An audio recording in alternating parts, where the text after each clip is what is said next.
And finally, after a 2-year break, the CSA National Academy program has returned. As a crucial part of the pipeline to the senior team, the National Academy consists of 2 squads selected on an in-depth performance standard focused on South Africa's under-19 graduates and rising stars from provincial and domestic cricket. I chatted to the men's coach Malibongwe Maketa earlier today. Unfortunately, a few players in the past 2 years have missed out in attending the academy. But what we have done, and we have looked at where the Proteas are at this point in time, and trying to look down the line and see what we're going to need when it comes to the Proteas point of view. And that's how these players have been selected to make sure that we plug those gaps, foreseeing gaps when the opportunity arises. These players will be ready to take those opportunities.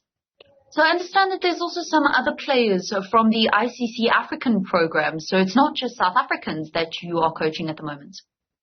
No, not only South Africans. We've got players from Uganda, we've got Nigeria, and we've got Tanzania. So Cricket South Africa is playing its part in terms of making sure growing the game in Africa, which is very important for the ICC. And from our point of view, in terms of the National Academy, it's important that we play our part in that space as well. Do you feel that these youngsters will be able to take South African cricket to where we've always desired South African cricket to go, along with some of the players that are currently in the Proteas senior men's setup?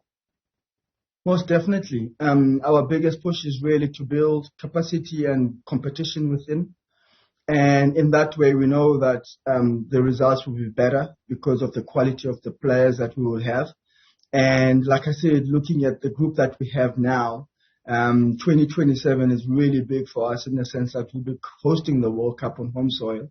And the work has already started in making sure that these players, in the next few years, they will be given enough opportunity and exposure for them when they do get the opportunity that 2027 comes around. They would have had most of the winters, and the work that we put in, they'll be ready to take the opportunity and win us the World Cup. Coach, how realistic, though, is that these players will be able to get opportunities? Because we know that we've got a South Africa A side that is already got a number of players that are accounted for, our senior national men's team. And then you have the fact that we've got leagues all over the world, which means that the competition for emerging players and international level matches for those emerging players is dwindling. Like I said, a lot of homework has been done in terms of the group is concerned. Looking at the age gap and looking at the skills opportunity in terms of disciplines, which bowlers will need, what kind of a batsman quality we're going to need, strike rates. So that's why these players were selected. And I cannot guarantee that they will be definitely there. And the leagues are definitely a threat in terms of international cricket is concerned, not only for Cricket South Africa, but for the world in general. If we have seen some of these players being offered big money to really give away their allegiance to the leagues. So from that point of view, we can't control that. The best thing we can do is make sure that we are the best prepared country and winning the World Cup that we are hosting. So for these youngsters that haven't tasted senior representation for the Proteas, one would assume that they've got that desire to still actually make it to the senior men's national team. But among the other players that you also interact with, that you previously played with, is there still that desire to represent South Africa in light of the big money that they can make just playing in T20 leagues around the world? I believe so. I just feel we just have to work probably a bit smarter than before in terms of integrating these players back within our game. The lines are getting really blurred between international and the big money spinners, and it's difficult to compete. Not only us, we've seen England with the pound is finding it difficult to compete and keep these players. And the rand, it pushes even further back.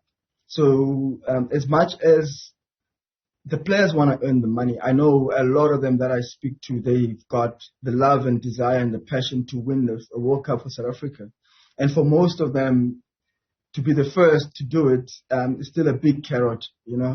That's the biggest driving force, which we must take advantage of. Has Cricket South Africa, even at the academy level, taken the decision to focus on the 50-over format in light of the fact that you have a very clear, very stated, very public goal of winning the World Cup on home soil? I wouldn't say that. The biggest goal for us is to really get our processes in place and have our players to understand what is really required to be an international player and what intensity and what goals we have as a country.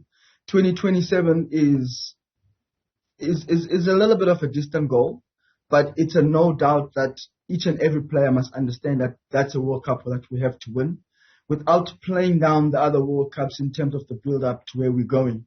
We've got a World Cup this year that we're going to definitely look to win. I know Rob and his team and his support staff, I definitely want to win that World Cup. But in terms of where I am now with these players, is making sure that as much as they're not going to get an opportunity during this World Cup, the following World Cup next year, we are making sure that we close the gap in terms of them understanding themselves as cricketers and as people, and that they can push for sports in the next World Cup. If we have two or one of them even on the plane, it's really a big box tick.